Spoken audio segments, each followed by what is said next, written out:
Au cours de la digestion, une grande partie de nos aliments est convertie en glucose.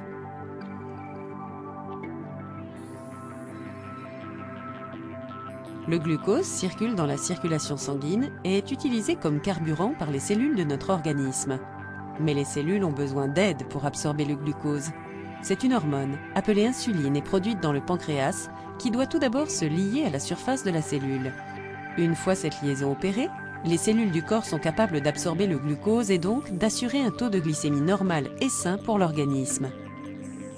Lorsque votre organisme ne parvient pas à produire suffisamment d'insuline ou s'il n'arrive pas à l'utiliser correctement, apparaît une maladie appelée diabète. Le diabète sucré est une maladie qui empêche le corps d'utiliser efficacement le glucose contenu dans le sang. Il existe deux types de diabète différents. Dans le cas du diabète de type 1, le pancréas ne produit plus du tout d'insuline. Le glucose n'est alors plus absorbé par les cellules, lesquelles se retrouvent à leur tour dépourvues de carburant.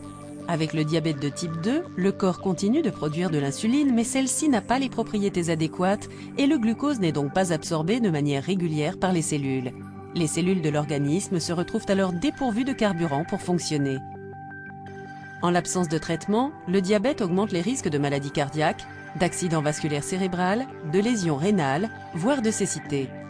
Les blessures mettent plus de temps à cicatriser et des troubles cutanés et du pied pouvant entraîner une gangrène, voire nécessiter une amputation, sont possibles. L'aspect positif du diabète est qu'il peut être pris en charge par le suivi d'un régime alimentaire spécifique, la pratique d'exercice physique et un traitement adapté. La plupart des traitements peuvent prendre en charge les deux types de diabète. Les glitazones sont une classe de médicaments disponibles sous la forme de pilules à avaler au cours d'un repas.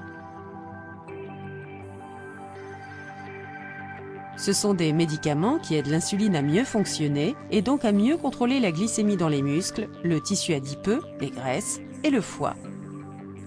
Lorsque ces substances se fixent aux récepteurs à l'intérieur du noyau cellulaire, elles aident les cellules à fixer l'insuline.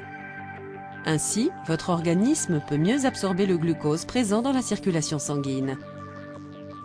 Le diabète est une maladie qui ne vous fait pas forcément vous sentir mal, mais des problèmes peuvent survenir si vous laissez le diabète progresser sans traitement.